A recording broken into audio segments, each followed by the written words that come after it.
Decomposition reaction. क्या नाम है रिएक्शन का? डीकम्पोजिशन। नाम से ही स्पष्ट है कि डी मतलब अलग हो जाएगा, कंपोजिशन, इसका जो भी कंपोजिशन होगा, जिससे भी ये बना हुआ है, कोई भी एक कंपाउंड जिससे भी बना है, अपने उन्हीं कॉन्स्टिट्यूएंट में ब्रेक डाउन हो जाए।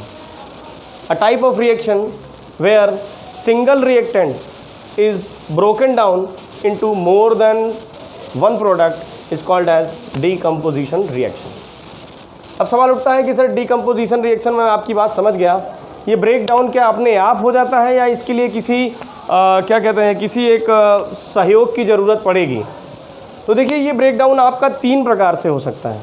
हो सकता है हीट के प्रभाव में हो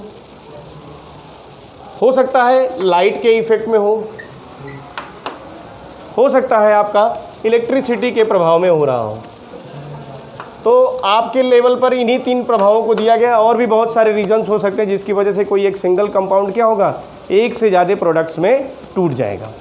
ठीक है, तो ऐसा कोई भी रिएक्शन जिसमें एक से ज़्यादा प्रोडक्ट बन रहे हो एक सिंगल कॉन्स्टिट्यूएंट से, एक सिंगल रिएक्टेंट से, तो उसे कहेंगे डीकम्पोजिशन रिएक्शन। सबसे पहला उसने उदाहरण दिया किसका? आयरन सल्फेट का। आयरन सल्फेट या फेरस सल्फेट इसको कह लीजिए।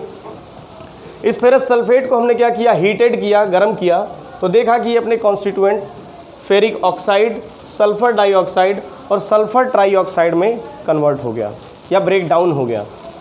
इस चीज़ को हमने क्या किया कि एक टेस्ट ट्यूब में हमने FeSO4 के क्रिस्टल्स रखे। FeSO4 जनरली ऐसे फ्री फॉर्म में नहीं पाया जाता है, इसके साथ साथ इसके वाटर ऑफ क्रिस्टलाइजेशन यानी FeSO4.7H2O के फॉर्म में पाया जाता है।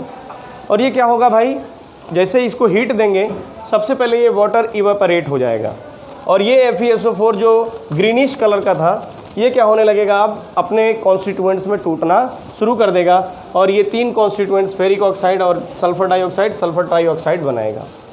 अब अगर आप चाहें इसको पहचानना कि क्या सच में ये ब्रेक डाउन हुआ है, तो आप ये देखेंगे कि इसका जो कलर था, जो शुरू में ग्रीन कलर का था, ये धीरे धीरे फेड होने लगा।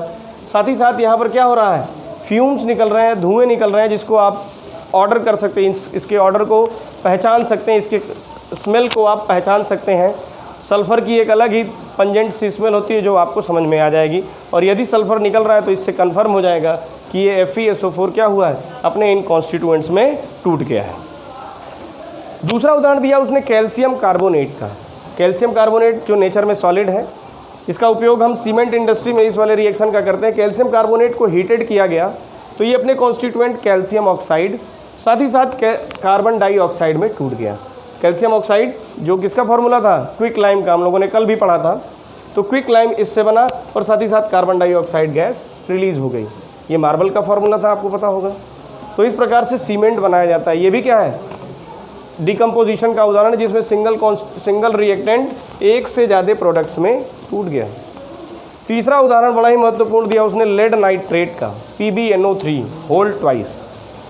लेड नाइट्रेट क्या किया जाता है, जब हीट अप किया जाता है तो ये लेड नाइट्रेट लेड ऑक्साइड और साथ ही साथ नाइट्रोजन डाइऑक्साइड और ऑक्सीजन में टूट जाता है। तो सिंगल रिएक्टेंट एक से ज़्यादा प्रोडक्ट बना रहा है because of the effect of heat. तो ये किसका उदाहरण है, डीकम्पोजिशन का। चूँकि ये 3 के तीनों रिएक्शन हीट की वजह से डीकम्पोज हो रहे हैं, इसीलिए इस डीकम्पोजिशन का नाम क्या दिया गया, थर्मल डीकम्पोजिशन। अब ये थर्मल डीकम्पोजिशन कैसे कंफर्म होगा लेड नाइट्रेट का, इसमें भी वही काम करना है। इस तरह के एक टेस्ट ट्यूब में लेड नाइट्रेट ले लेना है और इसको क्या करना है, हीट अप करना है। तो आपको ये ब्राउन कलर के फ्यूम्स निकलते हुए दिखाई देंगे, किसके, NO2 के, जिससे ये कंफर्म हो जाएगा कि ये अपने कॉन्स्टिट्यूएंट्स में क्या हो रहा है, टूट रहा है।